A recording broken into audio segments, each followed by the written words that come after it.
ফোনের র্যাম কম থাকলে ফোন অনেক সময় হ্যাং করে, গরম হয়ে যায়, স্লো কাজ করে, অ্যাপস ইনস্টল হয় না, এমনকি ফোনটা অনেক সময় ভারী হয়ে যায়। বাট আপনি চাইলেই কিন্তু আপনি যে ব্র্যান্ডের ফোন ব্যবহার করেন না কেন, আপনার ফোনের র্যাম আপনি আগে চাইতে বাড়িয়ে নিতে পারবেন। তাহলে আপনার ফোন কখনো হ্যাং করবে না, গরম হবে না বা স্লো কাজ করবে না। তো কীভাবে তাহলে আপনার ফোনের র্যাম বাড়াবেন, চলুন আমি সেই প্রসেস দেখে দিচ্ছি। ভিডিওটি টাইমলাইনে শেয়ার করে রেখে দিন, যে কোনো সময় কাজে লাগতে পারে। তো ফার্স্টে আপনার ফোনে সেটিংস ওপেন করবেন। সেটিংস ওপেন করার পরে র্যাম অথবা রোম অথবা স্টোরেজ নামের কোনো অপশন আছে কিনা আপনি খুঁজে বের করবেন। যেমন লেখা আছে এখান থেকে স্টোরেজ, আমি এই অপশনটা আমি ওপেন করলাম। ওপেন করার পরে এখান থেকে র্যাম থাকবে, তারপর ইন্টারনাল স্টোরেজ লেখা থাকবে, আপনি এখানে দেখতে পাবেন।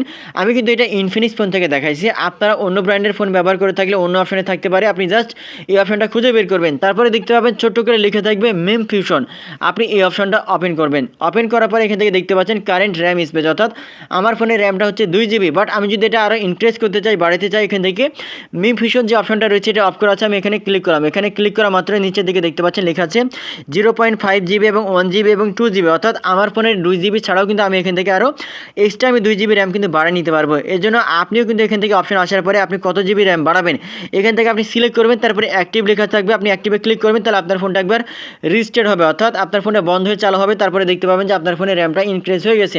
বাট যাদের ফোনে এই অপশনটা নাই তাহলে তারা কি করবেন, এই জন্য আপনি এখান থেকে ব্যাক করবেন। ব্যাক করার পরে ফোনের যে সেটিংস রয়েছে সেটিংসের মধ্যে থেকে খুঁজে বের করবেন ডেভেলপার নামের কোনো অপশন আছে কিনা। এটা হিডেন একটা সেটিংস, এই সেটিংসটা কিন্তু অনেকের ফোনে অ্যাভেলেবেল থাকে না।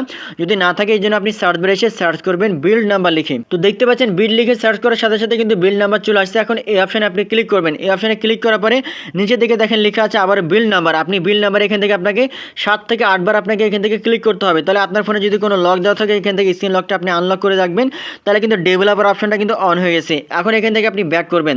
ব্যাক করার পরে কিন্তু আপনার ফোনে ডেভেলপার অপশনটা আপনি খুঁজে বের করবেন, তাহলে পেয়ে যাবেন। তারপরে যদি খুঁজে না পান এবার সার্চ বারে এসে সার্চ করবেন ডেভেলপার লিখে। তো দেখতে পাচ্ছেন এবার ডেভেলপার লিখে সার্চ করার সাথে সাথে কিন্তু ডেভেলপার অপশনটা চলে আসছে। এখন এই অপশনটা আপনি ওপেন করবেন। ডেভেলপার অপশন ওপেন করার পরে নিচের দিকে স্ক্রল করবেন। যেহেতু এখানে অনেকগুলো সেটিংস থাকবে এজন্য এর মধ্যে থেকে আপনি খুঁজে বের করবেন যে ফোর্স 4x নামের কোনো অপশন আছে কিনা। দেখতে পাচ্ছেন লেখা আছে ফোর্স 4x MSAA, এই অপশনটা যদি অফ করা থাকে আপনি অন করে রাখবেন, তাহলে কিন্তু আপনার সেটিংসের কাজ শেষ। এখন থেকে আপনার যে র্যাম রয়েছে র্যামটা কিন্তু ইনক্রিজ হয়ে যাবে, অর্থাৎ আপনার ফোন স্লো কাজ করবে না, হ্যাং হবে না এবং স্মুথলি কিন্তু কাজ করবে। সো এভাবে খুব সহজে কিন্তু আপনার ফোনের র্যামগুলো আপনি বাড়িয়ে নিতে পারবেন। ভিডিওটি সো মাচ ইম্পর্টেন্ট, আপনার টাইমলাইনে শেয়ার করে রাখুন, যে কোনো সময় কাজে লাগতে পারে।